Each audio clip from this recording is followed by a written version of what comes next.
Okay, we're back on. Okay, hi everyone. Well, this is a makeup stream for the strange, happenings that went on last week. The browser wasn't moving and whatnot. Well, actually, it's a test stream, and if it works, we'll just be uploading this video rather than having to go through the news again. Hopefully, let's hope everything works well today. Last week, we missed 3 articles, but today we'll just be covering 2 because one of them is about Ukraine. You can see from the article, solidarity. It's about Ukraine, of course, and what Japan has contributed. But since then, there has been a lot of action, a lot of changes, and I felt that this is kind of outdated for this stream. So unless we are going to update that soon, we are going to skip this article. So we'll be just going to the second and the third article, fourth article, I mean. No doubt this is going to be a short stream, but let's not delay any longer and jump into our first article today. Let me get this screen out of the way. Yeah, okay, let's do this. Japan's same-sex partnership systems and LGBT communities' true needs. Now, this is a big concern in Japan. LGBTQ still hasn't still not at a point where you can guarantee their rights. Now, there's a lot of things that you need the rights for. I think we'll cover it in the article. But there is this same-sex partnership certificate, this system that has been introduced, and this article is going to explore whether it is enough. Well, of course, it's not going to be enough. But yeah, I'm jumping the gun. Let's go into the article. Jump into the article. Tokyo has announced the introduction of a same-sex partnership system within the fiscal year. This is a huge step forward to realizing gender diversity. However, it is not legally binding in Japan, meaning that it depends on the individual whether they accept same-sex couples in the same way as opposite-sex couples. Lately, more companies and organizations have accelerated their movement towards protecting same-sex marriage rights and officially recognizing it in Japan. Japan's current system for sexual minorities doesn't guarantee their full rights. In the current circumstances, each municipality, I think I did pronounce that correctly, municipality. Ouch. Hey, go easy on me. I don't think I know this. I don't think I know the pronunciation. I gotta check this. Each municipality operates a partnership system by issuing certification, approving a partnership equivalent to marriage for same-sex couples. 103 of 1,753 municipalities have introduced the system, which, despite the small number, in fact includes 45% of the total population. This is the strange thing, because you will find that there's a huge population imbalance in Japan, not just for the LGBT communities. Continuing, this certification makes it easier for same-sex couples to prove their relationships to others, which enables them to access more relationship-based privileges and rights in daily life. However, this system doesn't guarantee any legal rights as a spouse. For example, it's not possible to become the inheritor of the partner's estate or receive a spouse deduction. Another concerning, sorry to detract from this, but I think it's a very important point, is even let's say your partner is in hospital and you're an LGBT couple, the hospital is not going to be able to authorize you to sign for things, you are not counted as the family member. It's distressing, especially when you're in that kind of situation. Continuing with the article. Denial of same-sex marriage reveals a lack of understanding of the LGBTQ community's true needs. Many people who are against same-sex marriage in Japan insist that it could lead to declining childbirth. The underlying problem is a lack of understanding of the current situation and the LGBT community's true needs. In this society that doesn't accept sexual minorities, only a few people understand that the LGBTQ community is seeking equivalent rights rather than special treatments. In the March of 2021, the Sapporo District Court ruled that the government's failure to recognize same-sex marriage is unconstitutional in the country's first judicial ruling on marriage equality. This inspired more businesses and organizations to take action towards solving the issue. Major companies are taking initiatives towards realizing same-sex marriage. 3 Japanese non-profit organizations, Marriage for All Japan, Lawyers for LGBTQ, and Allies Network and Niji Iro Diversity, launched a campaign called Business for Marriage Equality to raise the awareness of companies that support marriage equality. The number of supporting companies has increased up to 211 in February from 46 in November of 2020, which includes some leading companies such as Panasonic, Honda, and Shiseido. Some supporting companies have recognized same-sex partnerships as equivalent to marriage. They have changed their benefit systems to cover them all. For instance, a major cosmetic company, Polar, has entitled same-sex couples to receive employee benefits that used to cover only married couples, such as paternal leave.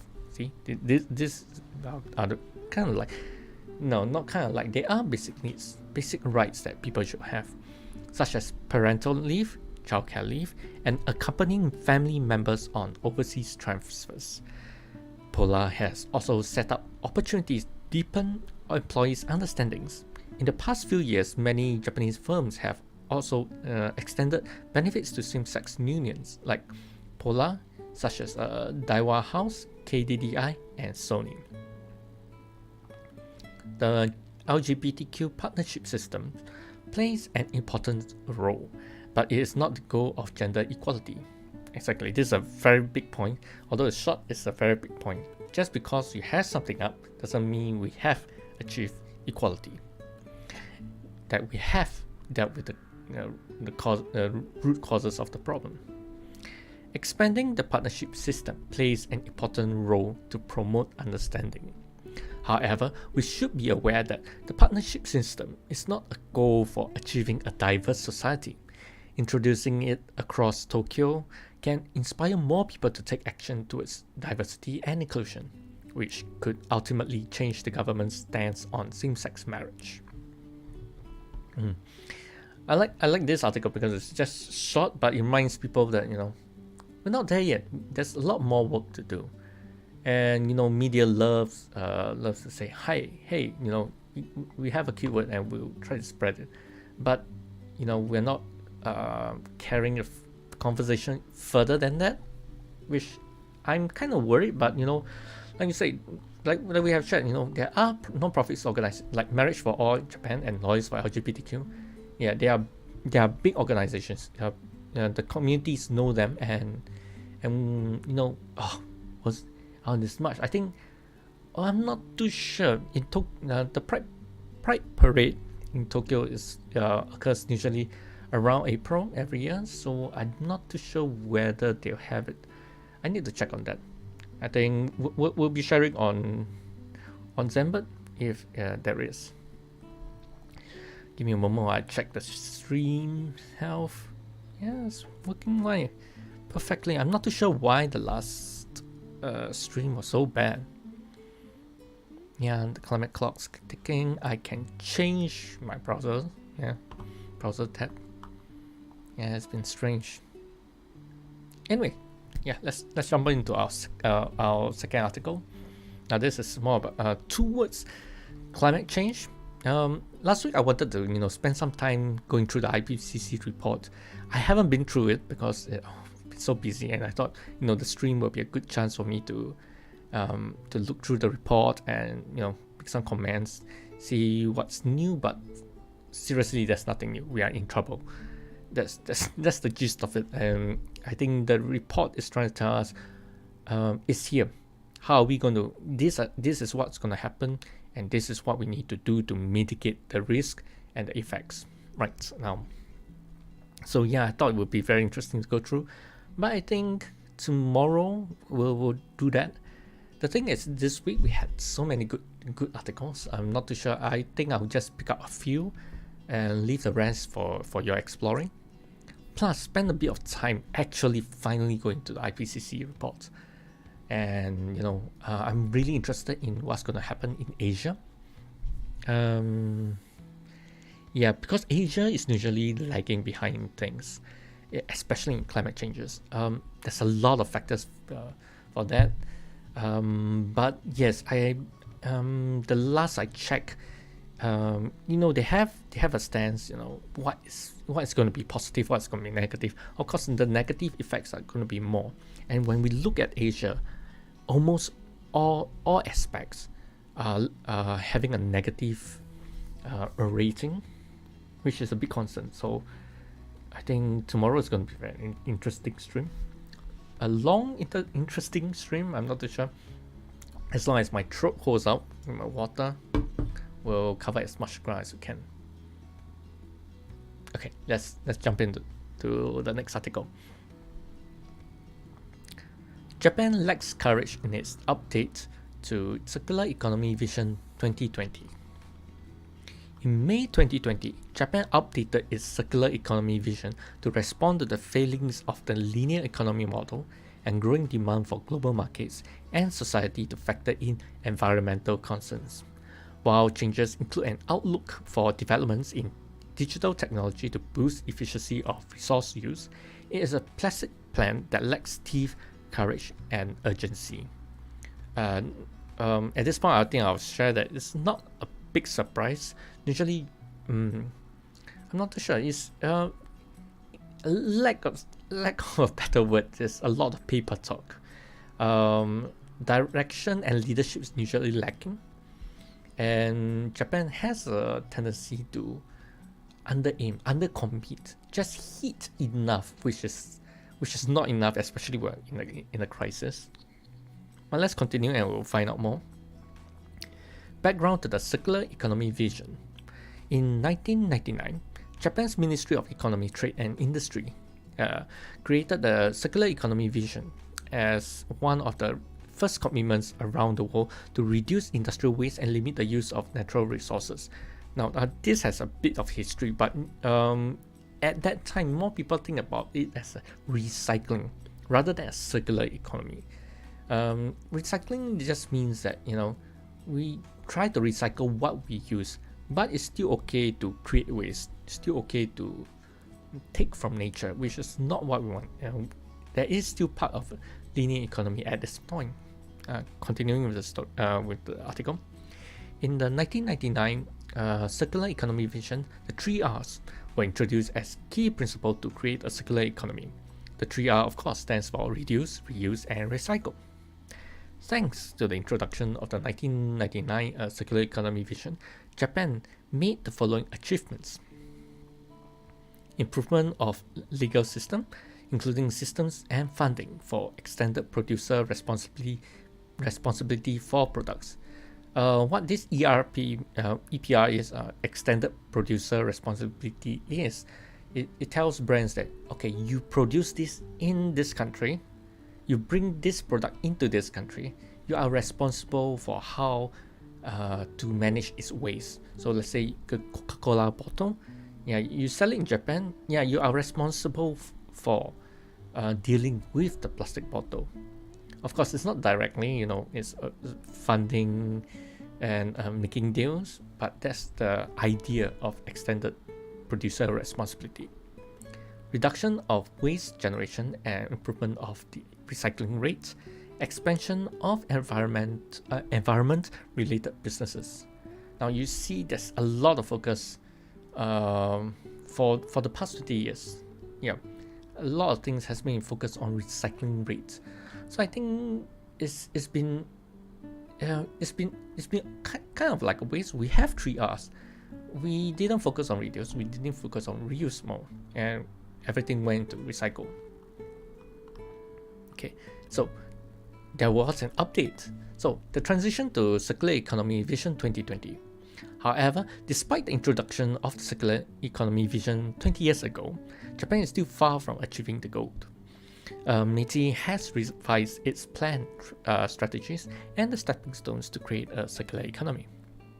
In Circular Economy Vision 2020, it expands its view to include emerging global scale issues related to limited resources such as biomass, fossil fuels, and metals. The existing linear economy model based on mass production and mass consumption has boosted the global economy. However, its potential is limited simply because there are physical limits to resources.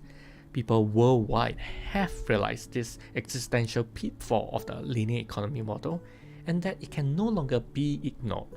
Therefore, stakeholder capitalism, which focuses on short-term financial interests, needs to be transformed into a model that achieves mid- and long-term prosperity. But is it feasible to shift the linear economy model towards a circular one? There is evidence that it is. Okay, this is kind of let's say, if I have to make it like, explain it if I'm 5, what this paragraph really means is we need to change the systems. Right now, the systems are detrimental to the environment, and if you check out our basic economy, circular economy basics series, you will learn that it affects society a lot more too. Circular Economy Vision 2020. Main principles from the Circular Economy Vision 2020 are as follows. Okay, got it. So a shift from 3R as environmental action to 3R as economic action. Support for voluntary actions by companies that are motivated by global market demand to offer circular products and services with the minimum use of regulatory measures. Construction of a resilient circular system for mid and long-term economic growth. Unfortunately, these principles do not imply a steady resolve by the Japanese government to create a circular economy. The 1999 Circular Economy Vision spent 20 years focused on 3R, and Japan is too far from being a circular economy. Part of that reason, like I said just now, it's just focus on the recycle. How about reduce and reuse? As a consumption society, no. Selling more, the capitalistic tendency is still there. Continuing with the article, the lack of significant change in this new document means it will take at least another 20 years to achieve the goal, and that is too slow. Especially, Meiji takes the stance that the transition away from the conventional business model depends on each enterprise's motivation. Therefore, Japan will encourage companies to take action but won't push regulatory measures onto them because it fears that doing so will hinder their international competitiveness. Rather, the main driving force for the change that Meiji naively envisages is the judgment of global society. This is concerning. Just believing in corporate goodwill is not strong enough or urgent enough, and the approach, because business by its nature seeks profit rather than the greater good. More regulation is needed to make a drastic change in business model. For example, one of the main materials targeted for reduction is plastic. Big issue. Introducing fees for plastic bags provided in shops is by far the biggest action that has been implemented. But how about taxing packaging for food? What about considering banning plastic bags completely? Backlash and criticism are inevitable when you try to change something drastically. But what Japan needs now is to have the courage to try new approaches and not be afraid to make an error. It needs to be brave enough to accept criticism instead of aiming just to follow and appease the judgment of global society. So what can we do as individuals to achieve a circular economy? Hold on, let me check this. Okay, for those who are not familiar with the concept of circular economy, just think of it this way. Think of a linear economy. Most of our societies right now, most of our economies are made up of a linear economy. And what we're talking about, linear, it starts with take, and then we have a make, and then we waste. We take from nature, like fossil fuels, just burn it without returning it to nature. We just cut down trees, deforestation. We are polluting the earth. We have less fish to catch, but we are still catching fish. And then we overmake, because we are such a consumption centric society. For Japan, we are definitely a consumption based society. And then we waste. Imagine the amount of waste that we get from like just bento meals. Yeah, when it's thrown, it goes in the land waste or incinerator, or even worse, flow out into the sea. And you can see that's a problem. We keep taking, we keep wasting, and we make excess that we in the end up throwing away. So what does circular economy wants to do? It wants to cut away, stop taking from nature, stop creating waste. That's why we have the term zero waste, and that's why it's so important. So what do we have? We have only make left, right? So what we want to do is, when we make, and after using them, we want to reuse them, upcycle them, recycle them. We want to take the material, which is now a resource, and we remake. So we see this: make, use, remake, reuse, remake, reuse, remake, reuse, and that's the easiest idea of what this circular economy is. Now, Numata-san here, our writer, extends the idea, and that is where we return to the article. What can we do as individuals to achieve a circular economy? Have you ever heard of the Japanese term sampo-yoshi? It is sampo-yoshi here. It's a Japanese term. It is a principle that is widely practiced among merchants in Shiga Prefecture near Kyoto during the Edo era, between 1603 and 1868. Sampo-yoshi refers to realizing a satisfying transaction for all three parties involved: good for the seller, good for the buyer, and good for society. So anyone who did business then, this philosophy enabled enterprises, any business, to not only seek profit for themselves, but also act in accordance with the importance of the close connection between private and public benefit to maintain trust between stakeholders and the circular economy. I wish this was a lot easier to understand, but the idea is, if I'm the business, of course I want profit, but that profit must be good for my customers. Whatever service or products I'm providing has to be good for my customers and for the community as a whole. I would even argue that, because the people then cared about nature so much, they understood their relationship with nature. They don't even say it. So prioritizing nature is also what businesses do think about them. So what does it have to do with us today? Continuing with the article, each of us is responsible for our actions and has a role to play in determining the long-term success of a circular economy. As stated in Circular Economy Vision 2020, increasing societal and market-driven demand for environmentally friendly products plays a key role. It indicates that changing our behavior in daily life can lead to greater change on a larger scale. If consumers say no to plastic bags and packaging, there will be no demand for them, and therefore no production of them. While it is not exactly that simple, it never is, our actions do create social change. For example, you probably cannot think of the name of the company that even now produces old-style dial phones. That is because there probably are none. And that is because no one wants to buy them anymore. Consumers have decided to stop using these phones and use smartphones and cell phones instead. Consequently, no new dial phones need to be produced anymore. This mechanism works for almost all kinds of demands. So, since there's no, it's a supply and demand thing. If there's no demand, why would anyone create it? And again, of course, she says it's not that easy. Yeah. So I think one thing is about convenience. If you can create convenience, it's good. But yeah, there are two schools of thought. We don't really need convenience. That's one, definitely. Two, it can be convenient and good for the environment, and that's where innovation is needed. There are products like that out there.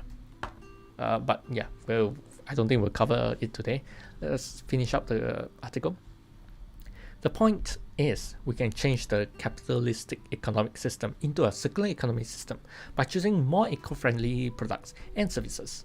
The more consistent we are in doing that, the faster we will push companies to conform to our values. So, yeah. So basically, again, yes. I think Japan can do a lot more. It is really good in leadership, and from what I have, Zenbird has studied Japan for the past 3 years, and what we always see is, individuals, grassroots level activity inspires the government.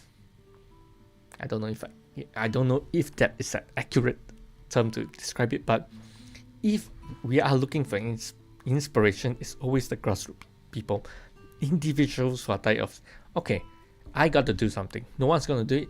Government is not going to do it. Business don't want to move. I will do something. And we can see a lot of businesses like that. And I believe in our future interviews, we'll be able to share the same stories again. These heroes and heroines who are taking action to make the world a better place, really. Okay, that's it. And yeah, the stream is fine. Last week was so strange. So strange.